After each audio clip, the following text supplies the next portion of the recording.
Video like जरूर कर लीजिए और ऐसे वीडियो लगातार फ्री में पाने के लिए चैनल को तुरंत सब्सक्राइब कर लीजिए और बेल आइकन को जरूर टैप कर लीजिए ताकि आगे भी सारे वीडियो आपको मिलते रहे। यूट्यूब में फॉलो करते हैं तो प्लीज ये वाला फ्री टेलीग्राम चैनल जरूर ज्वाइन कर लीजिएगा। सारे नोटिफिकेशन सारे अपडेट यहीं पे आते हैं, ध्यान रखिए। Hello everyone, welcome to study for civil services backup channel. मेरा नाम सुमेधा क्रेरी है और पॉलिटी के सेशन में हम डिस्कस कर रहे थे important facts related to constituent assembly. ठीक है, तो लास्ट में हमने क्या क्या पॉइंट्स डिस्कस किए थे कि जो हमारा प्राइमरीली इलेक्शन था 1946 में जो हेल्ड हुआ था उसमें डॉक्टर बी आर अम्बेडकर कहाँ से जो है उनको इलेक्ट किया गया था, eastern part of undivided Bengal. पहले क्या था, पाकिस्तान का डिवीजन हुआ नहीं था तो बंगाल एक ही था, डिवाइड नहीं था। तो जो ईस्टर्न पार्ट था बंगाल का, वहाँ से डॉक्टर बी आर अम्बेडकर की नियुक्ति की गई थी। पर पाकिस्तान का डिवीजन हो गया तो वो पार्ट कहाँ चला गया, पाकिस्तान में। तो अंबेडकर जी को कहाँ से इलेक्ट किया गया फिर कॉन्स्टिट्यूएंट असेंबली में? पुणे की सीट मिली उनको, बॉम्बे प्रेसिडेंसी की। कहाँ की मिली? बॉम्बे प्रेसिडेंसी की पुणे सीट मिली। क्यों? क्योंकि जो एम.आर. जयकार थे वहाँ पे उस सीट पे, उन्होंने अपना रेजिग्नेशन दे दिया था, तो वो सीट वेकेट हो गई थी। ठीक है, खाली हो गई थी।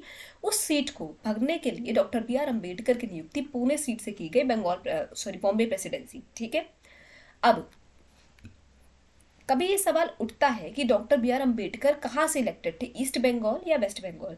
तो ईस्ट बंगाल से आपका जवाब होना चाहिए, वेस्ट से नहीं होना चाहिए। ठीक है, अब जो डॉक्टर बी आर अम्बेडकर जिन्होंने हमारी ड्राफ्टिंग कॉन्स्टिट्यूशन को ड्राफ्ट करने के लिए इतना मेहनत किया, इतना योगदान था, वो चेयरमैन थे ड्राफ्टिंग कमेटी के। उनका जन्म कब हुआ? उनका जन्म हुआ है 14 अप्रैल 1891 और उनका देहांत होता है 6 दिसंबर 1956। ठीक, अब आ जाते हैं नेक्स्ट इंपॉर्टेंट टॉपिक पॉइंट पे कि जो जनगण मन है हमारा नेशनल एंथम, वो कब अडॉप्ट हुआ था नेशनल एंथम के तौर पे? 24 जनवरी 1950। लगभग उसको फॉर्मली 52 सेकेंड लगते हैं गाने में।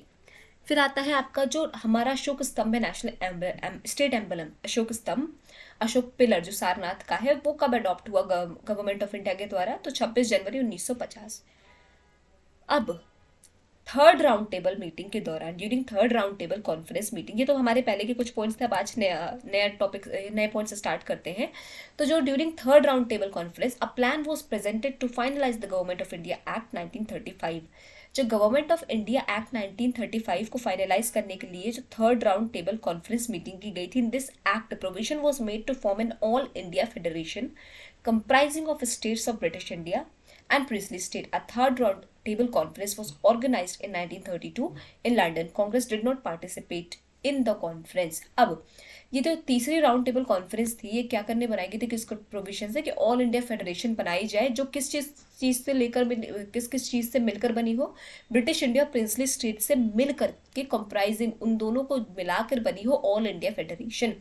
जो हमारी तीसरी राउंड टेबल बैठक थी, जो मीटिंग थी, कहाँ ऑर्गेनाइज की गई? लंदन में। कब की गई? 1932 में। ठीक है, कांग्रेस ने इसमें पार्टिसिपेट नहीं किया था। ठीक है, कांग्रेस ने इसमें पार्टिसिपेट नहीं किया था।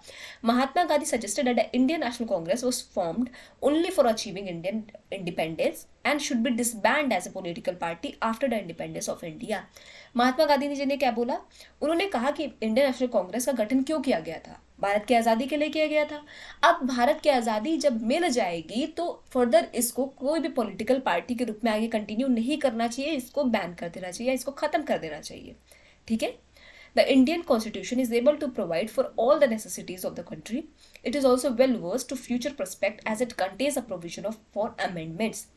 अब जो भारत का संविधान गठित किया गया वो क्या था? हर नेसेसिटी को, कंट्री के हर नेसेसिटी को जो है पूर्ण करता था और फ्यूचर के नेसेसिटीज़ को भी जो है पूर्ण करता था। क्यों? क्योंकि उसमें अमेंडमेंट्स थे। आपको कोई दिक्कत लगे, कोई चीज़ लगे, आप उसमें अमेंडमेंट पास करके चेंज कर सकते हैं भारत के संविधान में। ठीक है, on the other hand it takes views and principles from the constitution of various other countries, thus it may be called as adopted constitution. तो हमारा कॉन्स्टिट्यूशन, हमारा संविधान कैसा है? अडॉप्टेड कॉन्स्टिट्यूशन है, क्योंकि इसने बहुत सारे दूसरे देशों के संविधान से राय लेकर, से मिलाकर बना हुआ है। ठीक है, जैसे हमारे डीपीएस में जो हमारा डायरेक्टिव प्रिंसिपल स्टेट पॉलिसी है जो है वो कहाँ से? आयरलैंड से आया है, हमारा इमरजेंसी कहीं से आया है, कुछ कहीं से आया है। तो इसी तरीके से, इस वजह से इसको क्या बोलते हैं? हमारा अडॉप्टेड कॉन्स्टिट्यूशन बोलते हैं। In their nationalist reaction the founding father of Indian constitution tended to minimise the importance of minority interest and emotions. This comment was made by sir Ivor Jennings on the provision for protection of minorities in Indian constitution. अब ये जो comments हैं, जो lines हैं, सारी बहुत important है, उठा के एक रख देता और पूछ लेता है किसके द्वारा कही गई। ठीक है, तो ये जो लाइन है कि in their nationalist reaction the founding fathers of Indian constitution tended to minimise the importance of minority interest and emotion.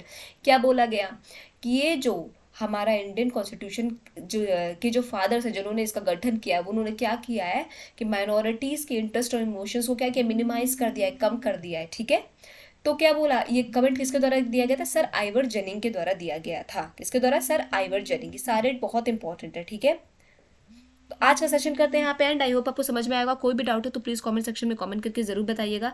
और अभी तक अगर आपने चैनल को लाइक सब्सक्राइब नहीं किया तो प्लीज़ कीजिए, बेल बटन को प्रेस करना ना भूलिए। Thank you so much for watching.